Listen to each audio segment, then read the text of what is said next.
안녕하세요, 여러분. 오늘은 고1 통합과 3월 모의고사 해설을 시작할 건데요. 상대적으로 작년보다는 조금 어려운 경향이 있는 시험이었지만, 그래도 아무래도 중학교 과정을 1학년부터 3학년까지 다 통합된 과정을 문제에서 보다 보니까 잊어버린 개념도 많고 조금 더 폭넓게 보느라 많이 어려웠다고 생각해요. 그래도 한번 해설 보면서 분석해 보면은 생각나는 개념도 있고 하면서 저희가 통합과학에서는 연결되는 개념이 많기 때문에 분석하면서 한번 알아보도록 하겠습니다. 가장 중요한 개념으로는 7번 문제가 가장 중요한 문제였다고 생각하는데요. 우리가 중학교 2학년 1학기 때 배웠던 원자에 대한 내용이에요. 원래 플루오린 원자는 9번이었죠. 그리고 알루미늄 원자는 13번이었어요. 그러면 우리가 9번인 플루오린은 이렇게 원자 핵에 있는 양성자도 9개가 들어있고 전자도 9개가 들어있을 텐데 여기서 표현한 거는 플루오린 이온이죠. 그래서 이렇게 전자 하나를 받게 되어서 마이너스 전하 하나를 띄게 되는 우리가 플루오린 1가 마이너스 원자라고 할 수 있어요.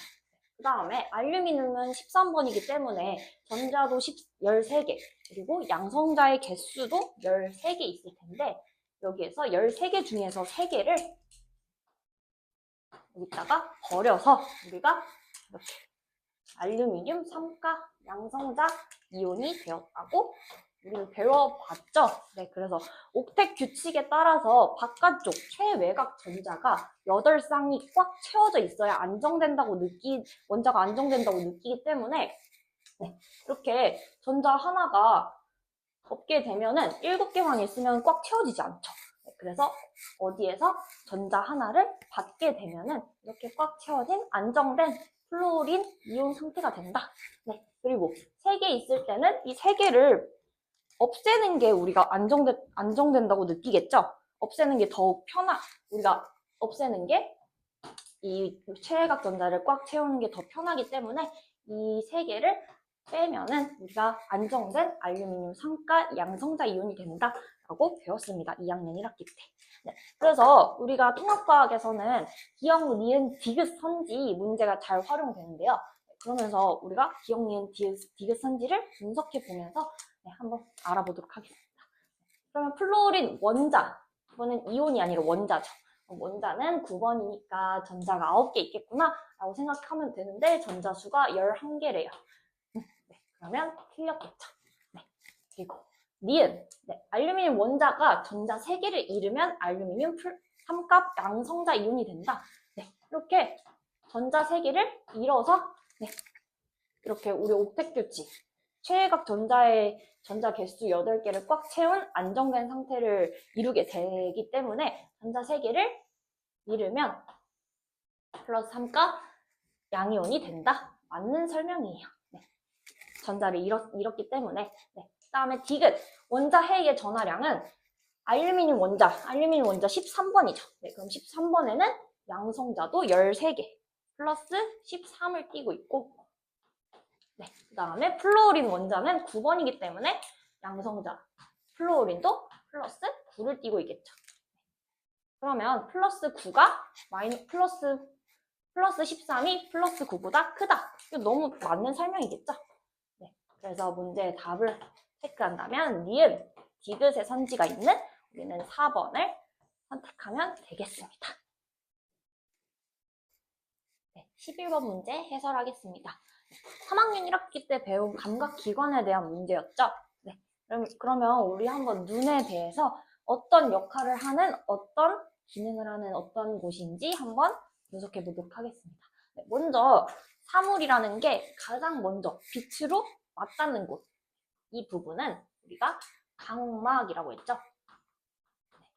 그래 우리가 순서대로 배우는 게 훨씬 편했어요. 그리고 각막에서 그 다음 단계를 만나는데 그 다음 단계에서는 여기 기역 부분이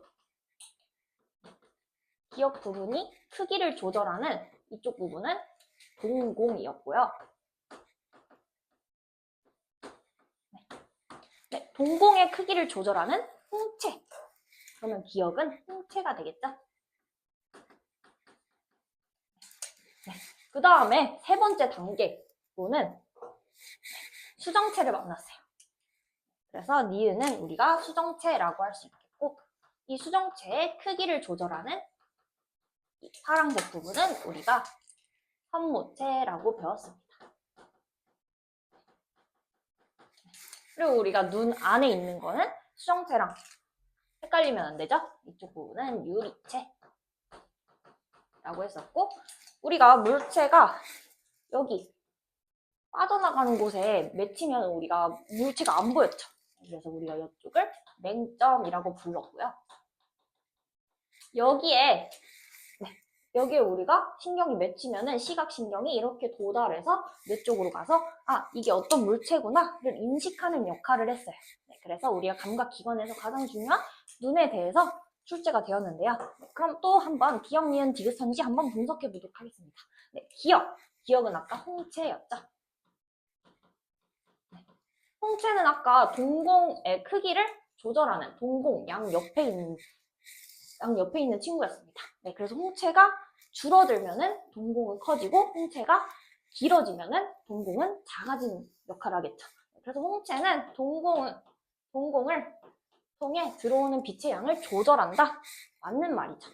그 다음에 니은에서 니은은 우리가 아까 수정체였죠. 그러면 니은이라고 읽지 말고 수정체는 먼 사물을 볼 때가 가까운 사물을 볼 때보다 두껍다. 우리가 수정체의 역할, 우리가 동공의 역할은 들어오는 빛을 조절하는 역할을 했고, 수정체의 역할은 우리가 볼록 렌즈의 역할을 하면서 빛의 굴절을 시키는 역할을 했어요. 그래서 가까운 사물을 볼 때는 이렇게 두꺼운 수정체를 통해서 많이 굴절돼서 이렇게 맺히고, 그다음에 먼 사물을 볼 때는 얇게 조절돼서 이렇게 사물이 맺히게 되었었죠. 네. 그러면 먼 사물을 볼 때가 가까운 사물을 볼 때보다 두껍다가 아니라 얇다라고 고칠 수 있을 거예요. 네.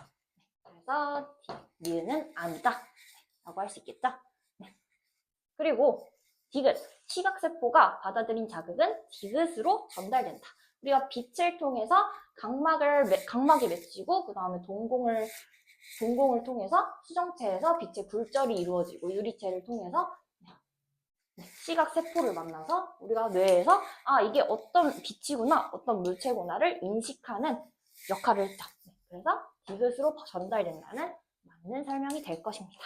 네, 그래서 우리가 정답을 체크하면 기억 디귿이 맞는 선지가 될 거고, 네, 17번 문제도 3학년 1학기 때 나왔던 우리가 일과 에너지 단원에서 배웠던 문제였죠. 네. 우리가 이 문제에서는 운동 에너지랑 위치 에너지를 더한 걸 우리가 역학적 에너지라고 했어요.